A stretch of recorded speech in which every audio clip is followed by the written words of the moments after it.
Hi, my name is Julie Polsinelli. I am the Assistant Director and Gallery Manager here at Valley Arts Center. Today we're going to be taking you through a walkthrough of In Touch, a hands-on exhibition. In Touch is a different kind of a show for us here at the Bowen Gallery, so I'm going to take you through. This is a fully hands-on, meaning fully interactive, fully touchable art show. To make this exhibition a little bit more accessible, we actually partnered with Clover Nook in Cincinnati, and we had these books printed. So we have a book in Braille, and this includes all of our labels from this exhibition. And likewise, we have large print label books for this exhibition as well. You'll also notice that through this exhibition, all of our labels will have Braille on them as well for our accessibility needs. The first artwork that I'm going to talk about today is by Debbie Coombe, who is actually a student here at the Valley Arts Center. So this is a circular piece, it's multimedia, and you'll see that there's different textures of ceramics. We also have fabrics, and it's a very fun piece to touch, which is why it is our first piece here in the exhibition. The next artworks that I'm going to show you, this is actually from Grace Suminen.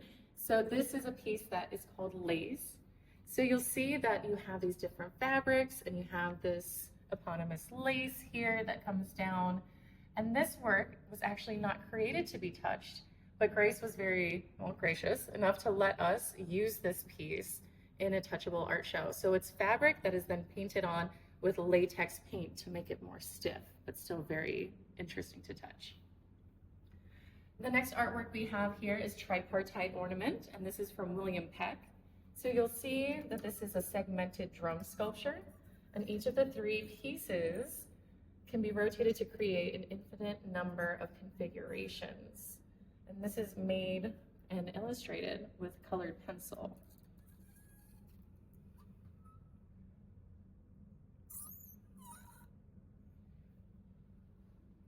The next piece here is from Toledo artist John Kinney, who's a regular here in the Bowen Gallery. So this is a piece made out of wood, paint, screws, stainless steel panels, and then you have this pinstripe tape here. So it's very sturdy and very different than pieces like that fabric.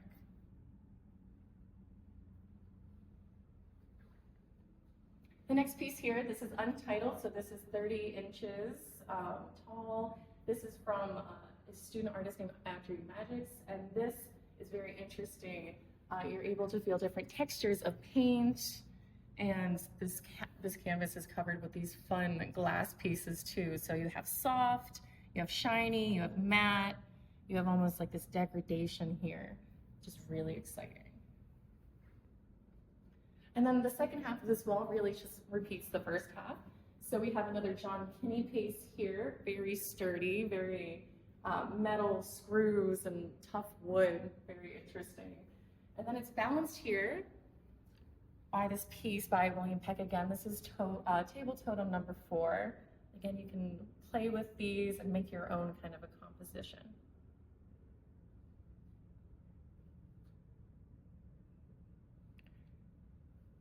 Then we have another repeat, so Grace Suminen's piece, mini-series number 6. This has even more interesting texture as you see the different layers of latex paint and colors that are coming through. And you even get this feeling of what the fabric would have felt like without the latex paint, which is interesting. The final piece on this wall is from Andrea Dawson. So Andrea here has created this lovely piece where you're able to actually feel a frozen Lake Erie. So you have the very smooth clouds up top, and then as you feel down further, the waves get choppier and choppier, and it's reflected with all these wonderful textures. This next piece is a little bit smaller. This is Nicole Carroll. It's called She's Got Some Gems in There. So this is a really lovely way of creating marks. This is with a palette knife. So you can feel those layers of paint and the grooves that go in whenever it's being reduced and taken off. Then we have quite a large piece. So this is Grace Suminen as well, which you may remember from the other 2 fabric pieces. So this is a very large example of her work.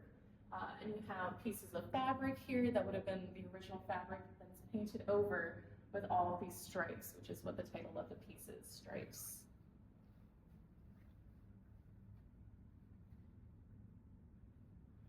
Our next piece here is from So Fun Studios, and they really do have a good name for their studio because this is an excellent piece.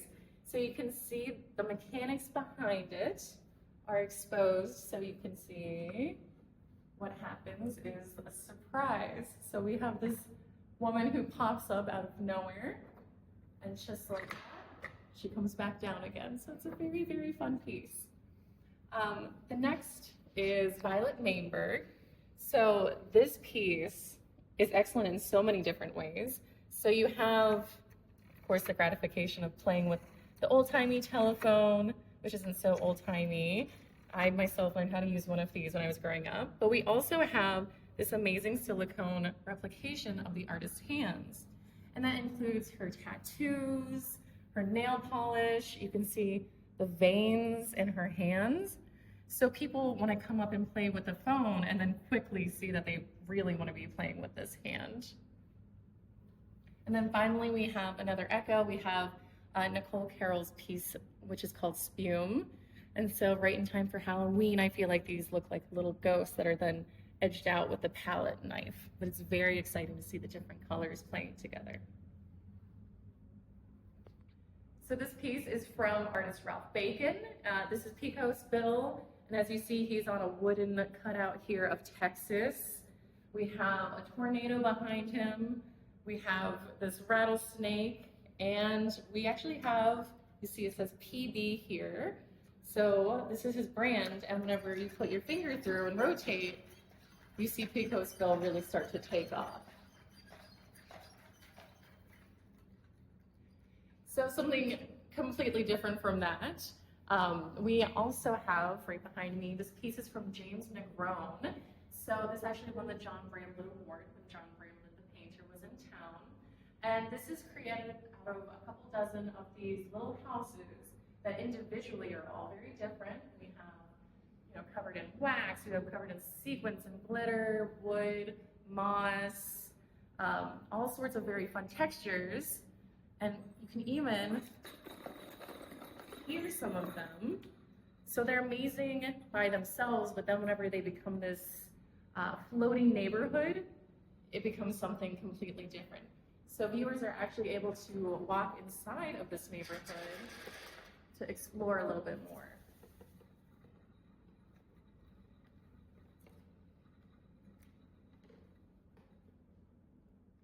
All right, our next piece is by Sylvia Muno de Wafa. So it's this delightful piece that you might not have even imagined that the mediums would create in artwork. But we have here essentially like an oversized egg crate that then has been stuffed with foam. So it's very sturdy and it's very, very fun to touch. It's completely transformed just by colors. And it's something really interesting that you might not expect, which we love here. The next work, also very unexpected and possibly scary to some. We have John Kinney, the Toledo artist, created these hairballs, which you can guess where they got their names. So essentially they are wigs that are attached to a ball. He's also created in the past screw balls for us, which were balls that were covered in screws. So this is maybe the opposite side of touch. Some people are very delighted by the other touches, and this one might be a little less exciting for some, but very, very interesting and very strange and tactile.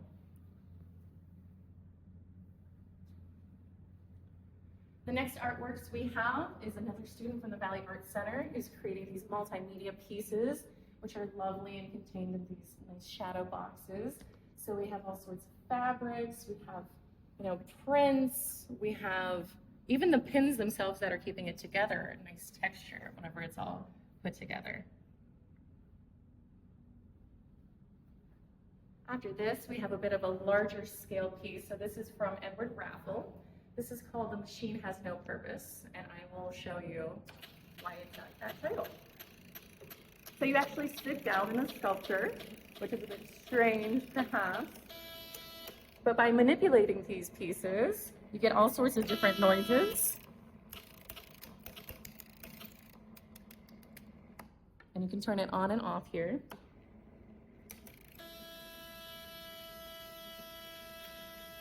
Our next piece here is from artist Rex Young. It's called Divination, and this is a very interesting artwork that might look simple, but then the more you start to observe it, it starts to make less sense.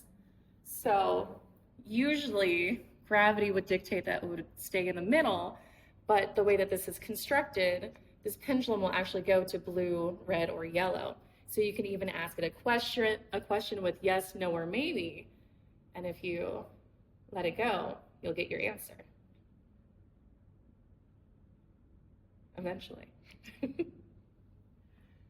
Rex also created this piece, which is op art inspired, op art squared. So in the background, we have this checkered artwork, and then on top of it is placed all this lovely glass. And then on top of the glass, there's a resin to put it all together. So Cleveland is the home of op artists, and this is kind of an homage to them, but then it's also putting it basically into the future, adding a whole new element with this glass. This next piece is called The Overthinker, and this is, well, an existential crisis materialized, as the artist puts it. So you're able to see the different entities of the artist with this one in the middle, and you can almost see this continuous cycle of reflection and manifestation.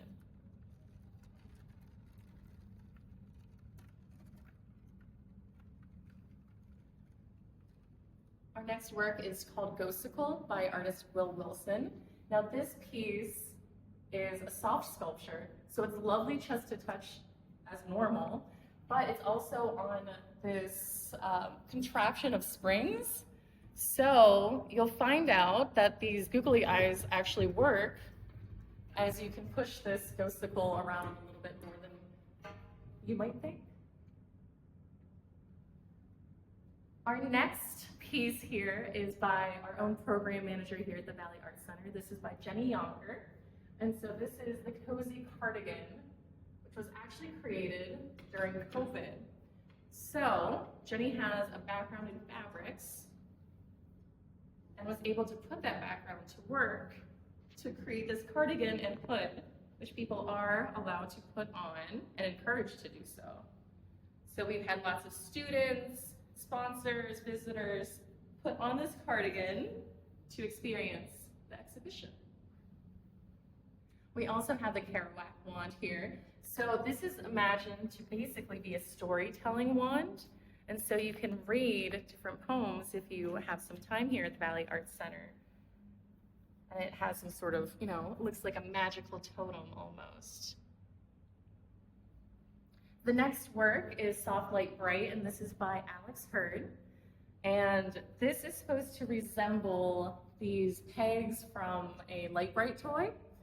And it's very exciting to touch because it's very soft, and it resembles something that usually isn't so soft, those plastic Light Brights. And we can actually give you the inside scoop here that this piece was created to be a headpiece. So the artist, or whoever would be wearing it, would actually place their head inside of the work, and this would essentially be like a mask. The next piece is our biggest piece in the exhibition. So this is an artwork by Eric Anthony Burtis. So this is called The Twins, and it's so fun to explore every time you come in. You can see something new. So we have these wonderful ribbons, we have sequins, we have applique of butterflies and flowers, but we also have some pieces that are almost a little bit more biographical. So you can see, if you keep exploring, you can see things like Band-Aids, you can see photographs, you can see perhaps the artist himself, you can see all these different things that make the Twins a really interesting artwork to try to investigate.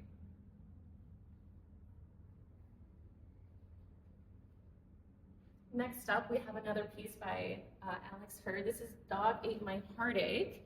So you see here a very fuzzy house that has an animal's face on the front. And this is one of the funnest pieces to touch in a touchable art show. And I can also show you that this also includes a space for someone's head if they would like to wear it as a headpiece or a mask.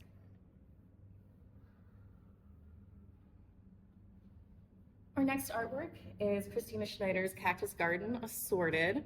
So this is a felt art piece, obviously a triangle, so it's very interesting in its composition, but the felt is actually not quite as soft as you might think, which is a little bit of a surprise for viewers and people who are able to touch the artwork. Additionally, we have our own student from Valley Art Center, Colleen Teresi, creating these pieces that are ceramic and mixed metals. And this is essentially jewelry for your wall.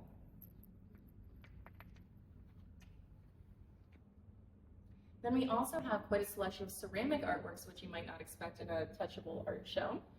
So up here we have this gorgeous floral torso, and that's by Erin McCarthy. So you have this grid pattern, you have very organic materials or more organic shapes that are then very, very tough, like you wouldn't expect a flower to be or skin to be, and it's just a gorgeous example of ceramic art. We also have a few vessels down here, such as waterfalls from Sarah Howard, and this gives you the chance to touch the rough outside while also looking at the smooth inside and the different glazes. Likewise, we have Sand Moon by Emily Strogan, showing this gorgeous shape that was thrown on a wheel, as well as hand-built pieces such as this bird mouth vase, which is really unusual, gorgeous. We have smaller pieces like this puzzle cup by Nico Oleski, which is just 3 by 3 inches. It's a ceramic slipped casted puzzle cup that's inspired by nature, earth, and piecing the planet adventure together in their words. And then finally, we have this ash vase by Emily Strogan, which is a round spherical vase with a jagged lip that was actually put together with some kintsugi here, which was a happy, wonderful accident that happened while transporting the piece to In Touch. Next up, we have some jewelry also. So this is from one of our students, Sarah Bullington. So we have the circle of flowers to the right, which has this beautiful beading to it.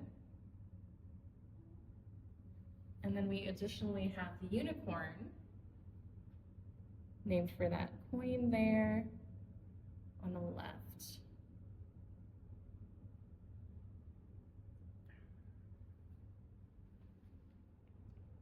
We also have some wooden pieces in the exhibition, such as this oak and walnut shield. So you'll have this very soft oak piece, but you also have this textured line through the center of it, which is really interesting and fun to touch. This work was created for the exhibition with accessibility in mind.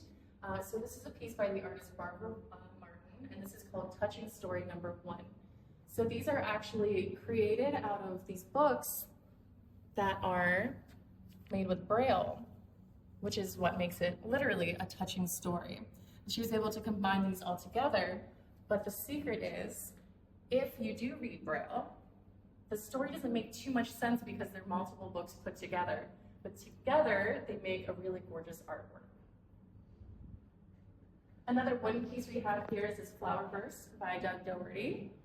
So we have this really interesting and lovely engraving here of this wood to create floral shapes. We have mushroom shapes. It's all very natural and gorgeous and really interesting to touch.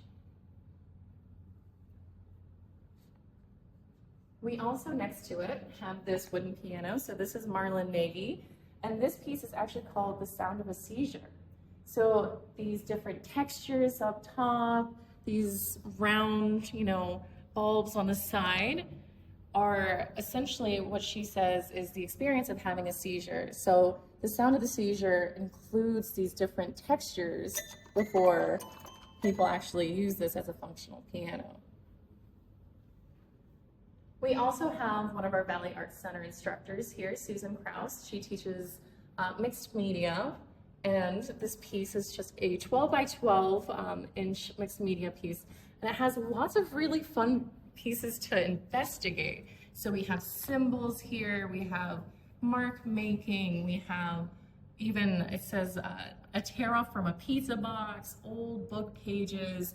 So the longer that you look at this artwork, the more it kind of tells you, which is really exciting.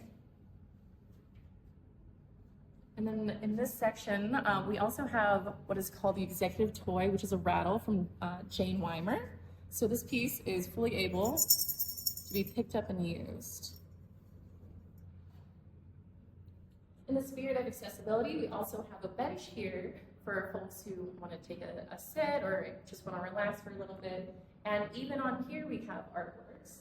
So we have this beautiful quilt. This is called Medallion Blocks. This is from Jennifer Adams. So this is one of the great examples of touchable art that we maybe even have in our own home. So this quilt is made to be wrapped around yourself. If you want to warm up while you're in the exhibition, you can also use it while you're sitting, and you can also read the artworks that are next to this. So we have two books in the exhibition, both by Barbara Murnane. So we have I'm Not Finished here, which is made out of cyanotyped paper. And we also have the big book of life lessons.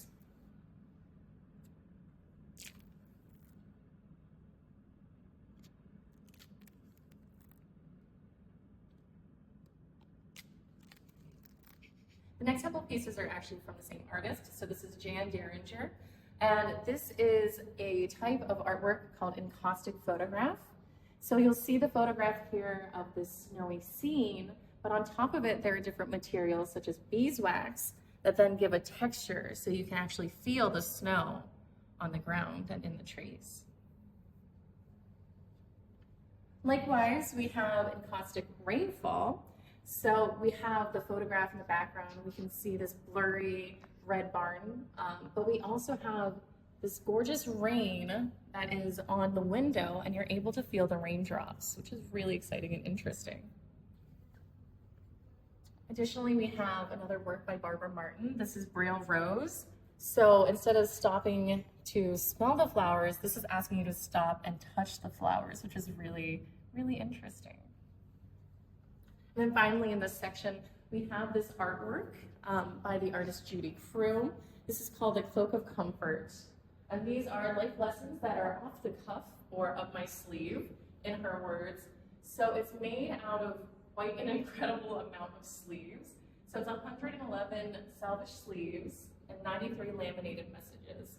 So you can actually take all day here in the Bowen Gallery and read these different pieces of advice, these different messages from her children or to her children. This one says, I love you, I miss you, be good, love mom. Or this one says, good morning, press start with a cup of coffee. And additionally, we have different comics and pieces of advice. The final artwork that we're going to be talking about today is this wonderful collection of earthenware pods from our own Valley Arts Center instructor Carla Gusello. So we have all different shapes, we have different sizes, different finishes and colors, and these artworks are all made to be touched, of course. But in doing so, with this sand that we have at the bottom, it creates a wonderful or interesting noise, even from just manipulating them. But beyond that, some of these artworks actually have a bell inside or a piece of clay that creates this noise. So this is a really wonderful example of seeing the craft of artwork. These have purposely broken pieces that are alongside smooth pieces, alongside matte pieces. And the way these are created is simply by having a couple pieces of clay that are then shaped in the hand. So they're very simple artworks, but together make this really beautiful collection.